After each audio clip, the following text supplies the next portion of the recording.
Bonjour à tous, on se retrouve aujourd'hui pour une nouvelle vidéo, un nouvel épisode du Monde de Livres Les Coulisses. Et aujourd'hui on se retrouve avec Marie Cambolieu qui est traductrice. Je m'appelle Marie Cambolieu, je suis traductrice d'anglais en français depuis 2006, donc ça fait 10 ans maintenant.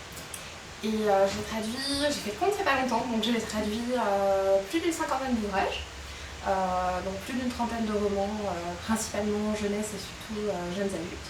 Est-ce que peut-être tu peux présenter ton métier en quelques mots, en sachant qu'évidemment traducteur on se dit voilà il suffit de prendre le livre et de le traduire entre deux langues. Est-ce que tu peux nous dire un peu plus? C'est ça, c'est à la fois très simple et très compliqué, c'est-à-dire que l'idée de base c'est de traduire d'une langue à l'autre. Donc comme dit comme ça a l'air très simple, on a l'impression qu'avec le livre VO, un cahier, un dictionnaire, en gros le problème est réglé. C'est un petit peu plus compliqué que ça demande une maîtrise de la langue assez importante parce que on le voit assez rapidement. D'ailleurs, je pense que je vois très souvent des lecteurs qui sont pas experts en anglais, qui se plaignent de la traduction, qui le ressentent rien qu'à la lecture en français. Donc je pense que tout le monde est capable de comprendre que c'est plus difficile que ça en a l'air et ça demande pas simplement un dictionnaire, ça demande une maîtrise de la langue très importante, ça demande aussi une plume. C'est pas pour rien qu'on dit qu'on est auteur d'une traduction, c'est pas le tout de savoir parler anglais, il faut aussi savoir écrire dans la langue cible, donc en l'occurrence au français. Voilà, c'est vraiment c'est un très vieux métier, c'est un très beau métier et c'est un métier très difficile parce que c'est l'absolu contraire d'une science dure en fait. On peut dire qu'il y a, parfois on dit il n'y a qu'une manière de traduire, il n'y a qu'une bonne traduction. C'est vrai, il n'y a qu'une bonne traduction, c'est celle dont on est content en fait, mais c'est vrai que c'est pas évident. Très bien. Est-ce que tu pourrais nous décrire une journée type dans la peau d'un traducteur? Est-ce que tu te lèves le matin à 9h, tu te mets à traduire jusqu'à midi, après de 13h à 17h et voilà Alors écoute, je crois qu'il y aura autant de journées type de traducteurs qu'il y a de traducteurs. Moi, je suis plutôt quelqu'un du matin, donc je me lève assez tôt le matin. Généralement, je pense que tous les traducteurs te diront... désolée de balancer les éditeurs, mais on a des délais assez serrés. Donc tous les traducteurs te diront que quand on commence un roman, généralement c'est qu'on est déjà en retard. Et du coup voilà, donc moi j'ai une longue journée, je me lève assez tôt, je travaille toute la journée, je travaille plutôt en bibliothèque parce que j'ai besoin d'un milieu extrêmement silencieux et ça me permet aussi d'avoir une cassure entre chez moi, le travail chez moi et le professionnel et le personnel. Parce que c'est vrai que quand on est traducteur, on est toujours dans ces problèmes de traduction en fait. On peut être en train de se brosser les dents et se dire « Ah tiens, je viens d'avoir une bonne idée pour ça » ou « Comment je vais faire ?» Voilà, c'est des choses qui nous rendent toute la journée. Donc voilà, moi je travaille, je me lève tôt le matin, je travaille, je pars à la bibliothèque, je fais toute ma journée, je rentre. Si je suis vraiment très pressée, j'essaye encore de travailler un petit peu. Par contre, c'est vrai que moi je suis pas du tout en oiseau de nuit, donc à partir de 10h, il n'y a plus personne. D'accord. Et est-ce que tu travailles sur plusieurs livres en même temps? Est-ce que tu as plusieurs projets Ça peut arriver parce que malheureusement, j'aimerais pouvoir dire que les traducteurs vivent de littérature et d'eau fraîche, mais parfois il faut qu'on accepte plusieurs. C'est surtout en fonction des délais en fait. Des fois on est sur deux projets en même temps parce qu'il y en a un sur lequel on est déjà lancé, qui est très rapproché, un qui est plus long, mais comme on a eu le texte en avance, on commence déjà un petit peu à défricher. Donc ça peut arriver que je sois sur deux projets en même temps, puis il y a plusieurs temps. Il y a le temps du premier jet, il y a le temps du retravail, il y a le temps de la relecture, si des fois on a certains éditeurs qui nous renvoient en disant voilà, il y a ça, qu'on aimerait que tu revoies, qu'on aimerait que tu retravailles, etc. Après il y a la relecture finale de DAT, donc oui, c'est souvent, on est de toute façon à un moment donné ou à un autre sur plusieurs projets en même temps. D'accord. Et est-ce que le traducteur est en relation directe avec l'éditeur et l'auteur, ou est-ce qu'il ne travaille qu'avec l'éditeur Généralement, officiellement, il travaille qu'avec l'éditeur, mais il peut arriver qu'on soit en relation avec l'auteur quand on connaît très bien l'auteur. Des fois c'est des amis, ça devient des amis, donc c'est vrai qu'à ce moment-là c'est très agréable s'il y a une relation de confiance qui s'instaure avec l'auteur. On peut à ce moment-là le solliciter si on a des questions, lui demander un petit peu des précisions. Ce qu'on fait de toute façon si on a des gros problèmes avec le texte, on essaie de rentrer en contact avec l'auteur. C'est toujours de toute façon enrichissant.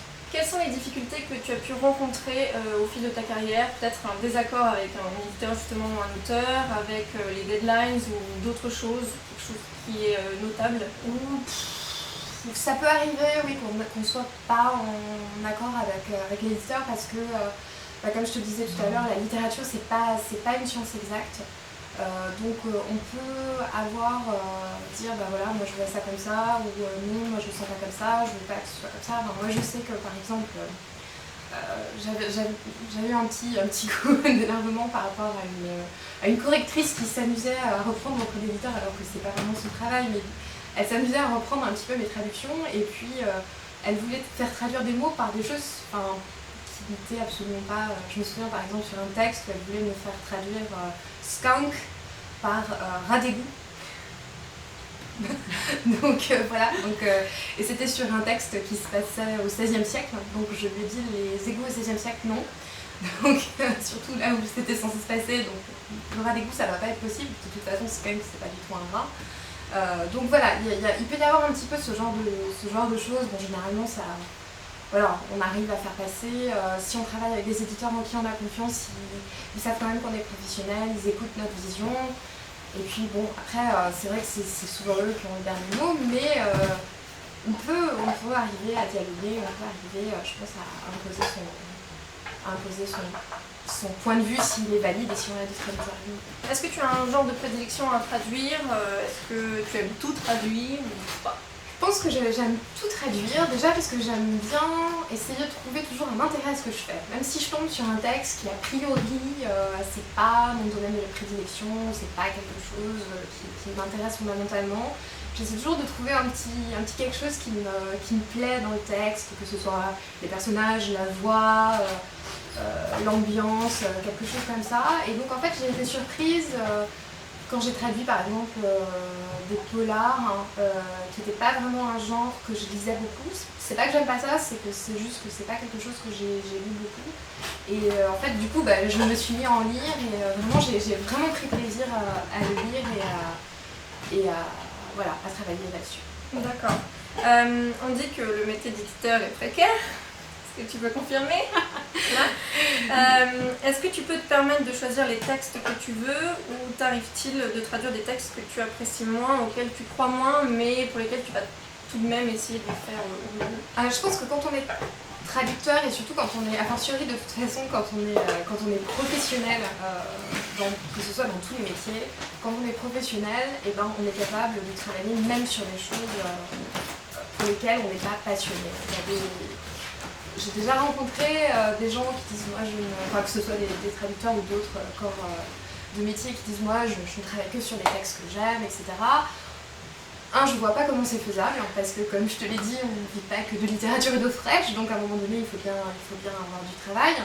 Et en plus je trouve ça beaucoup plus intéressant justement des fois de sortir un petit peu de sa zone de confort, de se mettre un petit peu en danger et voilà, d'avoir des relations un peu plus compliquées avec les textes et de finalement justement trouver le moyen de se dire tiens, quelqu'un qui va ouvrir ce livre et qui a priori serait pas passionné par le thème, et peut-être justement parce que moi je ne le suis pas non plus, ça va peut-être être le moyen de l'attirer et de lui offrir la possibilité de lire ce texte une autre manière.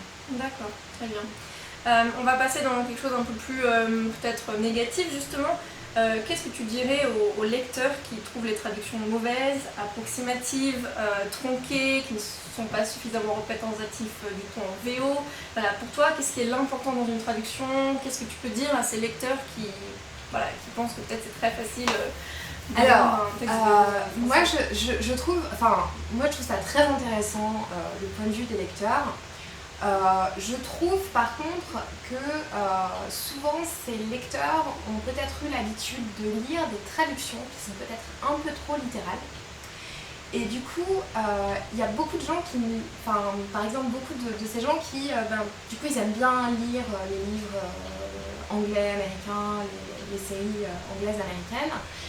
Et du coup ils ont peut-être un petit peu perdu ce côté...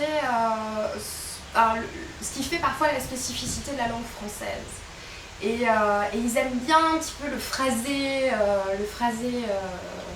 anglais, américain, surtout dans certaines... Moi je sais que les principaux problèmes que je rencontre, c'est qu'en fait je trouve parfois que ça manque un petit peu de travail éditorial sur certaines séries. Que le texte super intéressant, que l'auteur a une plume, mais qui mériterait d'être davantage guidé dans son travail d'écriture par les éditeurs. Donc c'est justement l'essence du métier en fait. Et du coup, c'est un petit peu trop vite emballé, vite pesé. Nous, on arrive derrière, par exemple, et on remarque et on le dit à nos éditeurs, et nos éditeurs en viennent, on dit, bon, des fois, il y a un peu trop de répétitions, il y a un peu trop des choses qui sont un peu trop martelées au fil des pages, il faut qu'on... Et c'est vrai que des fois, le fait de tronquer, c'est pas forcément